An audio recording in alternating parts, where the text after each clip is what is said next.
Have you ever found yourself saying, I don't have the time, I don't have the energy, I don't have the money, I don't have the resources to do the things that I want to do in my life?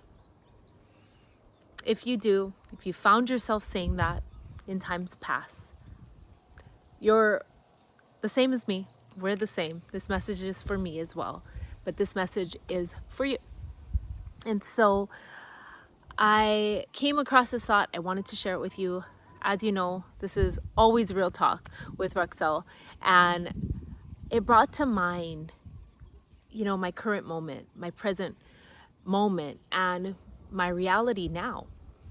And when I look back at my past, because I rarely look back into my past unless I'm really trying to learn something from it, I try not to go too far ahead in my future. If I do, it's usually doing some form of visualization and goal setting, envisioning goals and such, and then there's an unattachment and I come back to my current moment. So I try to practice to always be in this current reality. But what I found recently was me diving into my current reality now and noticing that is so much different from my childhood.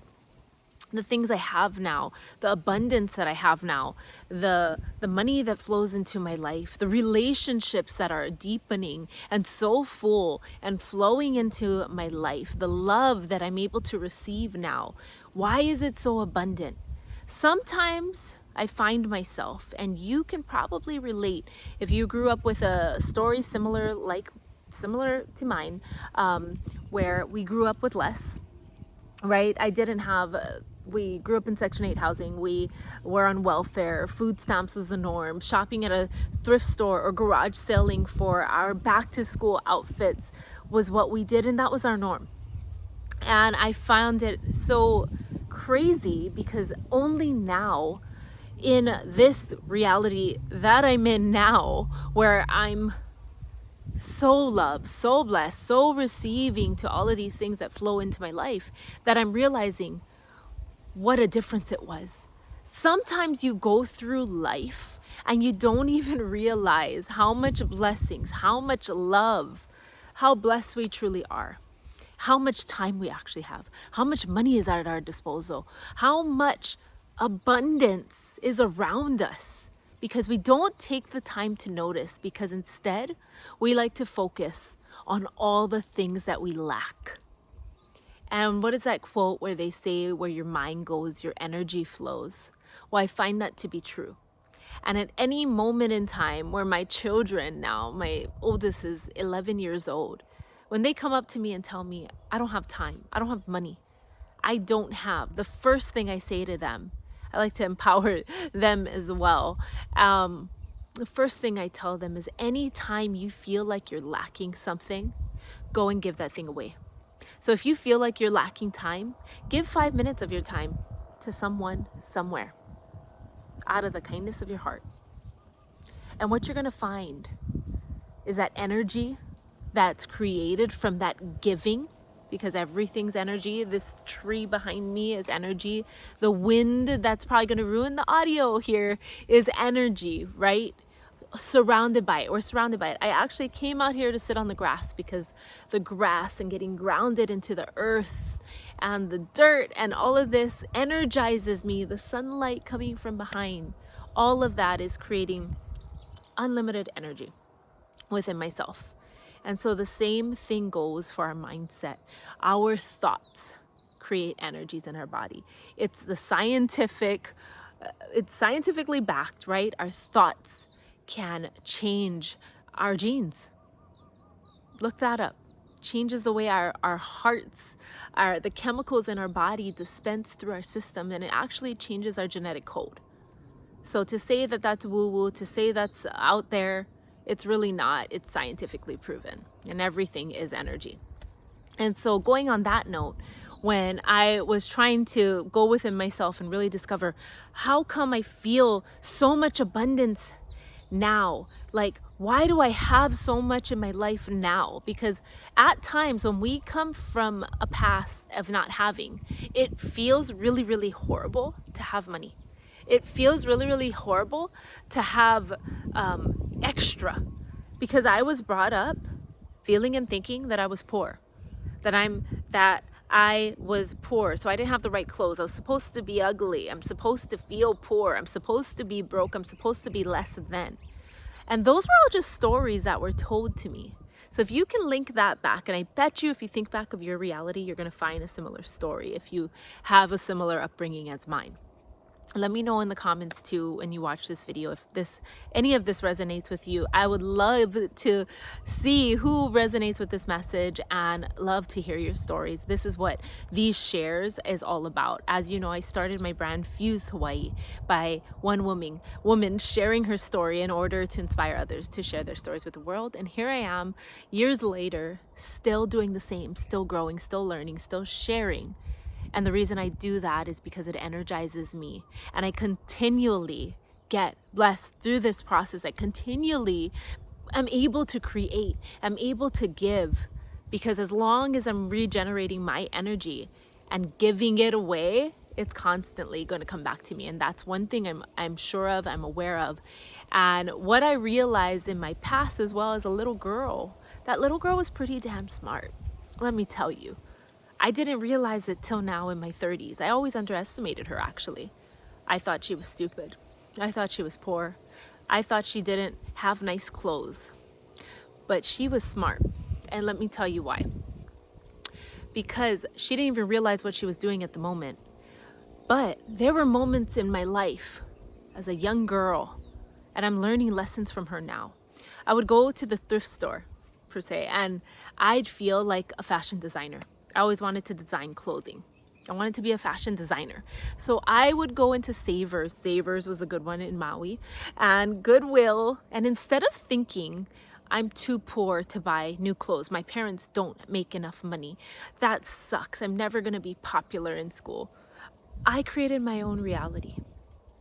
I would walk into the store with my dad or my mom and feel like I was designing my own collection.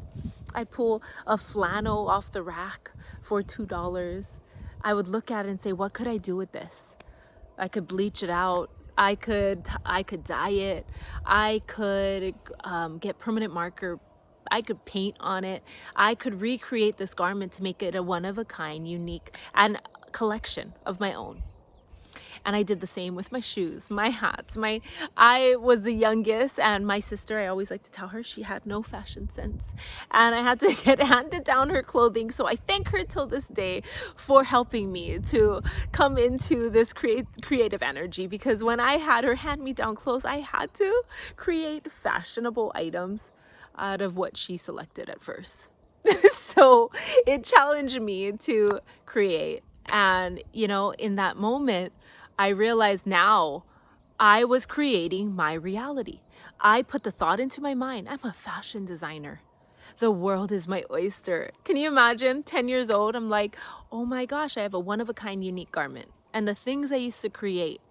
And I actually got voted best dressed in high school. And I'd laugh behind the scenes because I knew I bought that outfit for $5.99. From head to toe. And so, you know, it was those tiny moments that I didn't even recognize that little girl was a genius.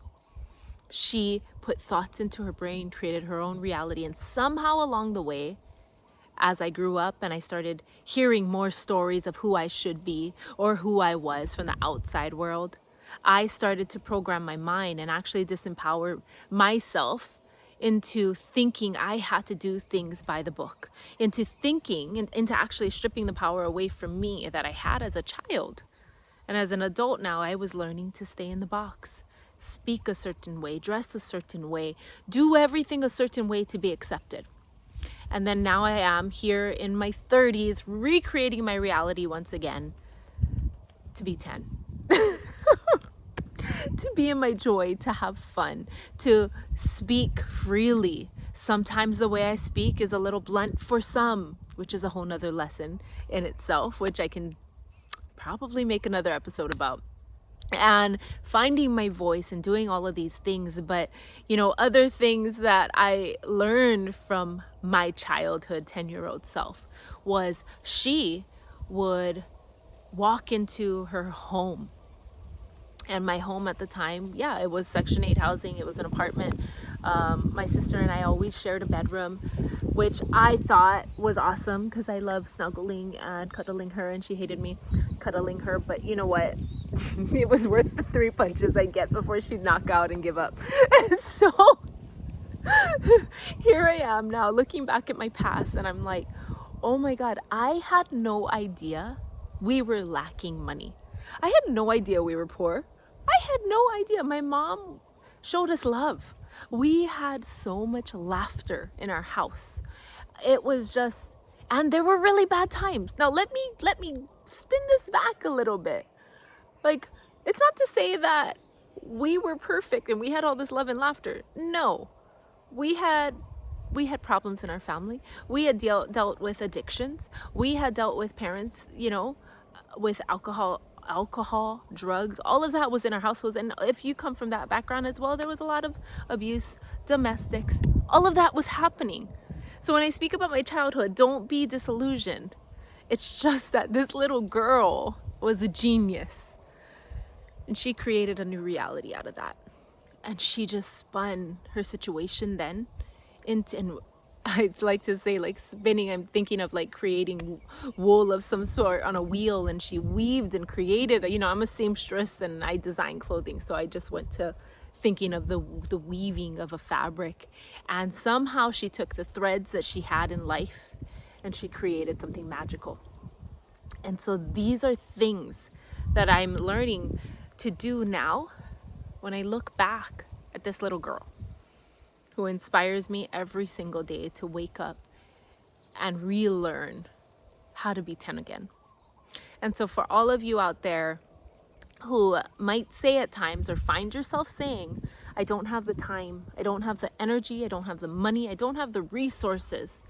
And at that moment, you find yourself sitting back in defeat, sitting on your recliner, turning on your TV, scrolling through TikTok or Instagram, wasting hours of your time.